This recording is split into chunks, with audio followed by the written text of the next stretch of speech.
Então pode ser que uma criatura nasça numa condição difícil e penosa, justamente para que ele exercite a inteligência, as suas faculdades físicas, as suas faculdades morais, intelectuais, para que ele saia daquela aflição. Então o mérito nessa situação consiste em sofrer sem reclamar as provas que ele não pode evitar, como fez o nosso irmão Jerônimo. A prova que ele não pôde evitar, esse aí é uma foto dele deitado na cama especial que foi feita pelos amigos, que tinha que ser nessa posição para ter menos dor.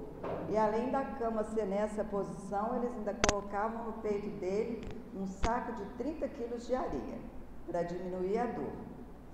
Então, o mérito está em sofrer sem reclamar as provas que não possa evitar, em nunca desistir de lutar, e em não se revoltar se não for bem sucedido, continuar lutando.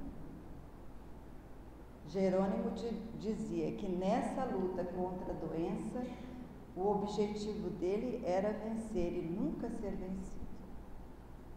Então ele tinha total confiança que ele sairia vitorioso dessa luta.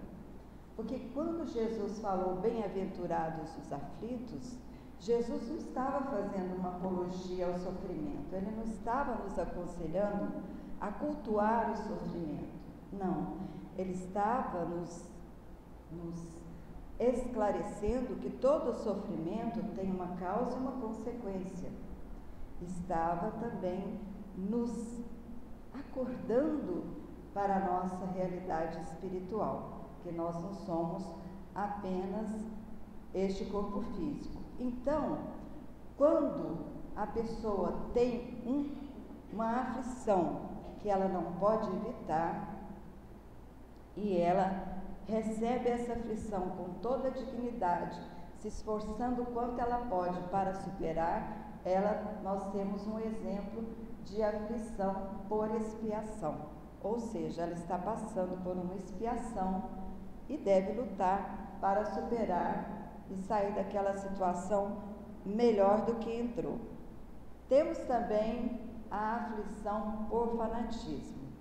A questão é: haverá mérito em procurar alguém aflições que lhe agravem as provas por meio de sofrimentos voluntários?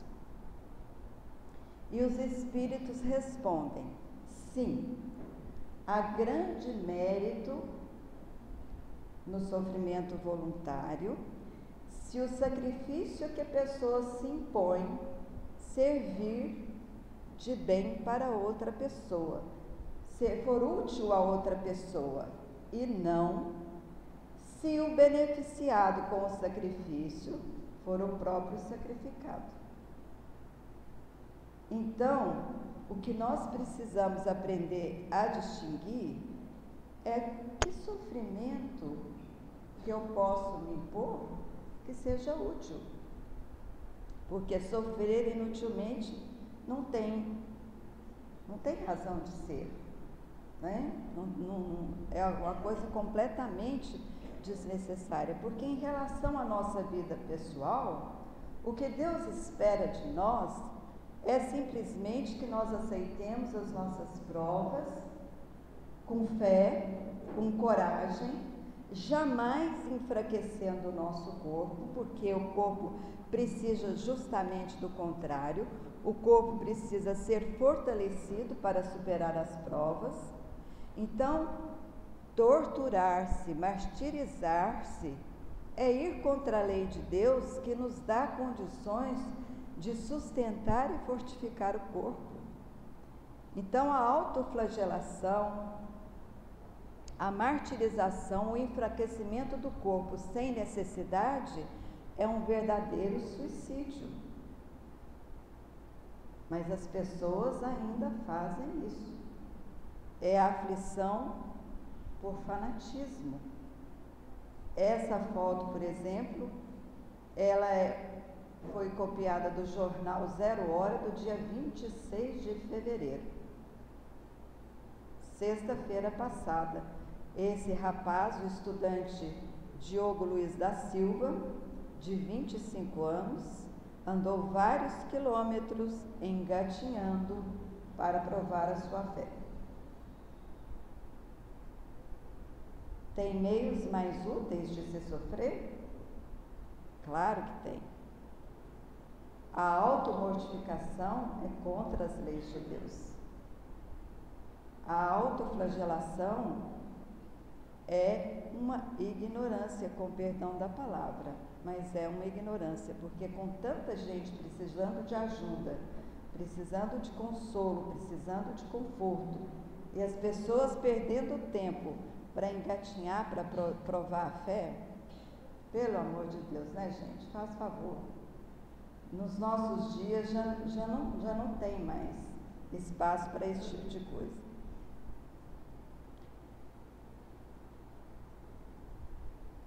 Temos já, gente, quando nós nos impomos qualquer sacrifício para beneficiar o próximo, a situação muda completamente. Se nós nos impusermos um sacrifício de suportar a fome, suportar o frio, para aquecer um corpo que precisa ser aquecido, para alimentar um corpo que precisa ser alimentado, se nós sairmos do conforto das nossas casas para levar conforto numa favela para uma família que precisa, a um doente num hospital, se nós sairmos do conforto do nosso quarto e passarmos a noite velando alguém que está doente e que simplesmente é o nosso irmão em Deus, isso sim é um verdadeiro sacrifício. É o verdadeiro cilício, é o sacrifício abençoado por Deus, que muitos missionários nos exemplificaram e continuam nos exemplificando, como Madre Teresa, que quando perguntavam para ela, falavam para ela: mas a senhora não pode fazer tudo isso por eles, pelo povo indiano, porque sofrer é o karma deles. E ela simplesmente respondia: se sofrer é o karma deles, ajudá-los é o meu. O karma é ajudá-los. E continuava ajudando. Então, esse sim é o verdadeiro sacrifício de que nos fala o Evangelho. As pessoas que se retiram da vida do mundo, sob o pretexto de que querem ficar longe das tentações do mundo, que utilidade tem a vida dessas pessoas? Se elas fogem à luta, se elas fogem às oportunidades de serem úteis. Então, se nós quisermos fazer algum sacrifício, a gente pode fazer, né? Mas não vamos mortificar o nosso corpo, vamos mortificar o nosso espírito, vamos sacrificar o nosso egoísmo, vamos sacrificar o nosso orgulho, vamos aceitar as coisas com mais humildade, vamos sacrificar a vaidade, vamos sacrificar a ambição. Isso sim é o verdadeiro sacrifício, o verdadeiro e abençoado cilício, né? Que nós podemos e devemos fazer.